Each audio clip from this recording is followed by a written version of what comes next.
Alô, olá você, tudo bem? Estamos chegando com o Panorama Esportivo, trazendo até você as principais informações do esporte.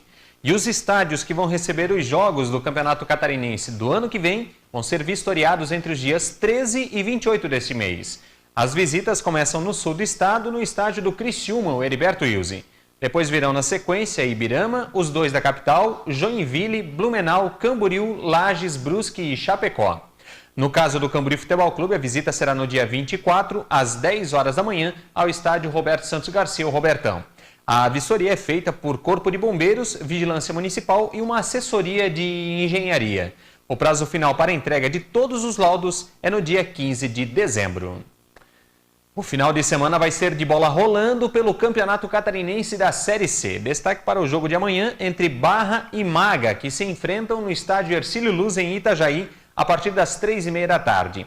O time que representa a Balneário Camboriú lidera o retorno e pode ficar ainda mais próximo do acesso com uma vitória neste final de semana.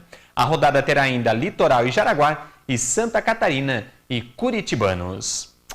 Falamos agora sobre o Campeonato Brasileiro da Série A. A rodada do final de semana será completa. Vamos às informações. A 34ª rodada do Brasileirão começa no sábado às 5 horas da tarde no estádio Beira-Rio com a partida entre Internacional e Ponte Preta. Já às 7h30 da noite na Arena Corinthians tem Corinthians e Coritiba. E na Arena da Baixada em Curitiba, o Avaí encara a equipe do Atlético Paranaense. Às 9 horas da noite no Maracanã, a Chapecoense encara o desafio frente à equipe do Fluminense. No domingo, 5 horas da tarde, no estádio Orlando Scarpelli, em Florianópolis, o Figueirense recebe o vice-líder, o Atlético Mineiro. No mesmo horário, no Mineirão, tem Cruzeiro e São Paulo. No Maracanã, o Flamengo recebe a equipe do Goiás. E no Allianz Parque, o Palmeiras enfrenta a equipe do Vasco. Já às 6 horas da tarde, na Arena, em Joinville, no norte do estado, o JEC recebe a equipe do Santos. E no complemento da rodada, às 7h30 da noite, na Ilha do Retiro, tem Sport e Grêmio. O Corinthians é o virtual campeão brasileiro neste ano, soma 73 pontos em 33 jogos. Em segundo está o Atlético Mineiro com 62. O Grêmio é o terceiro com 59 pontos e o Santos fecha o G4 com 53. Depois aparece o São Paulo também com 53 pontos, Internacional e Ponte Preta somam 50, o Sport tem 49 pontos, o Palmeiras 48, o Cruzeiro 45 pontos, o Flamengo tem 44, o Fluminense e o Atlético Paranaense somam 43 pontos, a Chapecoense está em 14º lugar com 40, o Figueirense está em 15º com 36 e o Avaí é o 16º com 35 pontos. Na zona de rebaixamento aparece Goiás e Coritiba, ambos com 34, o Joinville soma 30 e está em 19º, e o Vasco é o lanterna do Brasileirão com apenas 30 pontos conquistados e perde nos critérios de desempate para a equipe do Joinville. Como vocês viram aí na tabela, o próximo adversário do Joinville é o time do Santos. O Peixe vem de boa campanha, o que tem deixado a torcida bem animada. O lateral Zeca, da equipe santista, fala sobre o momento do time e também sobre a convocação dele para a Seleção Brasileira Olímpica.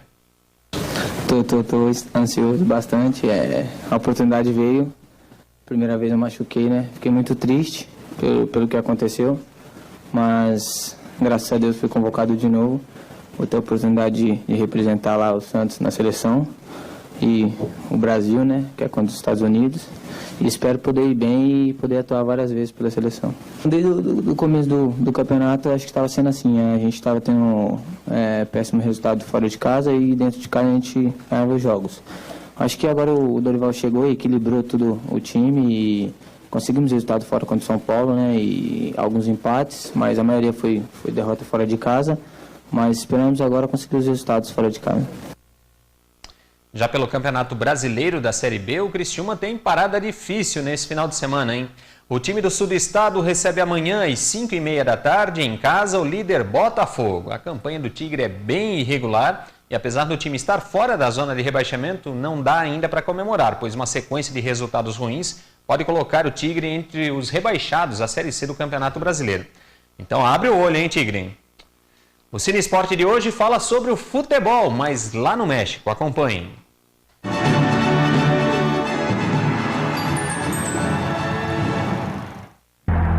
Ilusão Nacional é um filme sobre a participação do México na Copa do Mundo, com derrotas e triunfos do passado e um olhar para o futuro. O documentário reconstitui o passado dramaticamente, criando um efeito de máquina do tempo, que leva de 1928 a 2012 por uma jornada emocional e educacional, que captura e recria a energia das partidas mais emocionantes.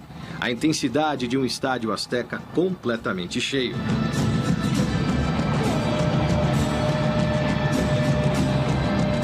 Da euforia coletiva dos fãs no México de 70 e 86, ao suspense causado por sessões cardíacas de penalidades.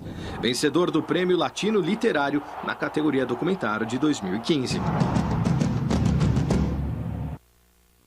Bem legal de se assistir nesse feriadão aí, aliás, nesse feriadão não, né? Nesse final de semana que, para variar, deve ser chuvoso. Não sai daí que logo depois do intervalo tem mais informações do esporte para você. Nós voltamos em instantes. Estamos de volta com o Panorama Esportivo e neste final de semana, Camboriú será sede do retorno da etapa semifinal do Campeonato Estadual de Futsal na categoria Sub-9. O time da casa, representado pelo Centro Educacional Recriarte, tem 3 jogos pela frente para tentar garantir a vaga na decisão. Hoje à noite, o jogo é contra o Marista de Chapecó. Amanhã pela manhã, contra a ABB, também de Chapecó. E à tarde, o desafio será contra a Academia Estilo Livre, aqui de Balneário Camboriú. Todos os jogos acontecem no Ginásio de Esportes do Centro, então vale a pena prestigiar e ajudar aí a empurrar os atletas da nossa região rumo à grande final. Um ex-dirigente mundial do atletismo foi preso num escândalo de doping.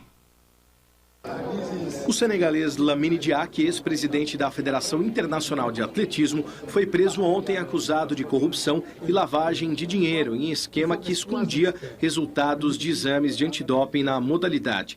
Em agosto, 800 atletas testados entre 2001 e 2012 tiveram resultados de exames de sangue altamente sugestivos de doping ou muito anormais. Tudo seria acobertado pela IAAF. Dias depois, a entidade afirmou que reanalisou exames retidos de 2005 a 2007 e verificou 32 novos casos positivos em 28 atletas. Nenhum disputou o Mundial de Pequim, realizado em agosto. Na época das denúncias, Diack disse ser ridículo achar que houve acobertamento. A credibilidade do nosso esporte não foi afetada, protestou o dirigente agora preso. O escândalo não é só no futebol, não. Neste sábado acontece aqui em Balneário Camboriú o primeiro festival de surf para autistas. O pico será em frente à Rua 2500 e começa às 10 horas da manhã. Serão cerca de 50 participantes e a iniciativa é do professor Túlio Ferri. O assunto já foi tema de matéria aqui no Panorama Esportivo. Acompanhem.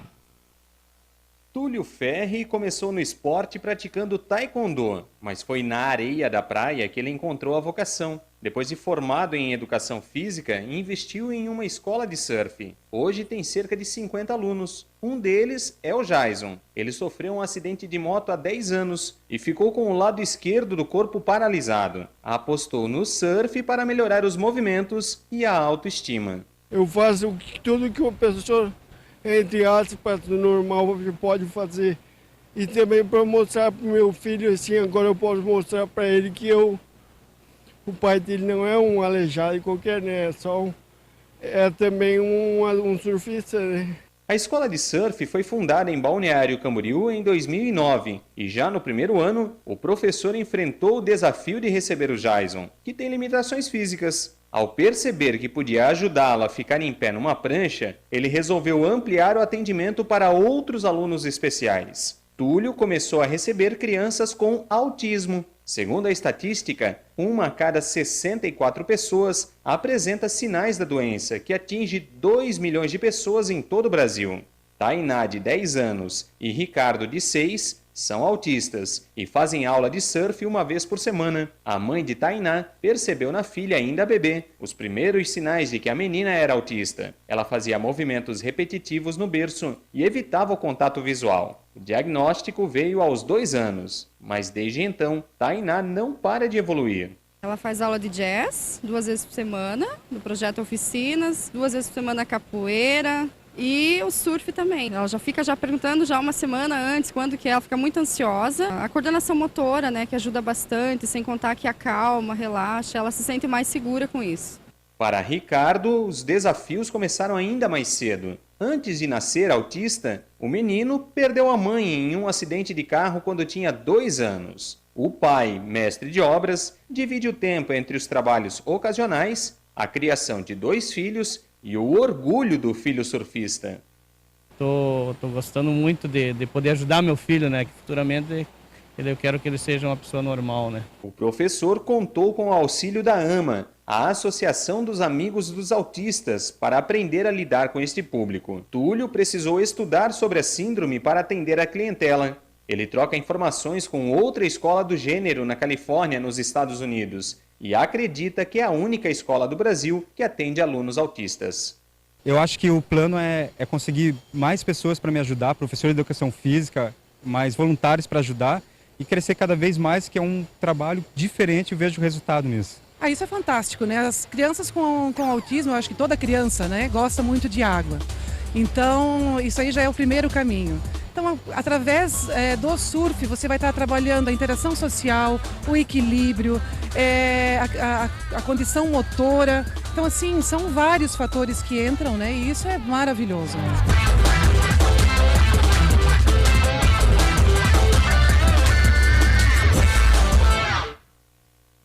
É um evento muito show de bola, eu tenho certeza disso. Para encerrar, o time de rugby da Nova Zelândia foi recebido com o haka, que é aquela dança típica depois do título mundial que eles conquistaram. Mas a apresentação foi de um jeito um pouquinho diferente, dá só uma olhada.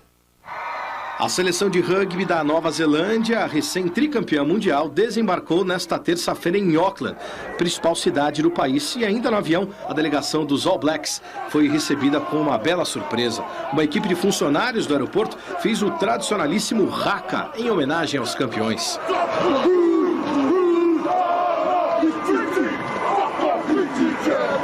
A haka é uma dança de origem maori, um dos povos que originalmente ocupavam as ilhas neozelandesas durante a colonização inglesa e que os jogadores da seleção de rugby do país realizam antes de cada partida. Como um grito de guerra em homenagem aos ancestrais e que também serve para dar aquela energia à equipe antes de cada desafio. O rugby é o esporte mais popular do país da Oceania e o haka é praticado por todas as idades. Dá só uma olhada nessa molecadinha. Fofos, não? Só que não. Tem desde cedo a cultura, né? Meus amigos do esporte, hoje era isso. Um grande abraço para você.